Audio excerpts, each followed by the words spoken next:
so Jack, I'm thinking of you. I think it's a generational baton or torch that we pass to. I think of how golfing and beach life was not what you had in line for your retirement, that you showed up in this town and rolled up your sleeves and said, we can do this. And you taught, I think about some of the really young people who've been working at the C.A.R.E clinic. And so I do think that there's a legacy that is shared.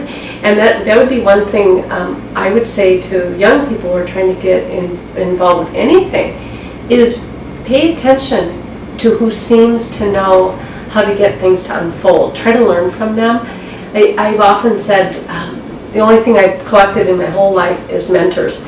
And I'm always trying to find role models for how to do things better, because I think that's the best way that we learn.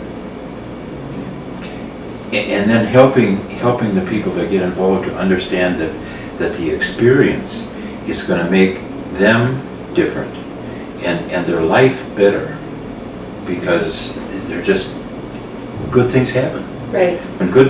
When you work hard and something good happens, then you'll probably work harder again. And but I think leadership in this country is an issue. I think there are all kinds of leader types, but we aren't looking in the right places to find them. If you just hang with the people who are in power now, nothing's going to change, because they're going to be defensive about keeping what they have. So what told you that you had the power to create a clinic out of nothing? What told you that you had that? Well, we did it in Chicago in a Skid Row area. I mean, you can do it there, you can do it here.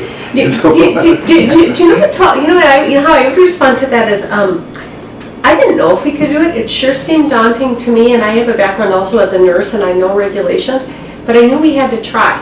And I always think about, what story do I want to tell?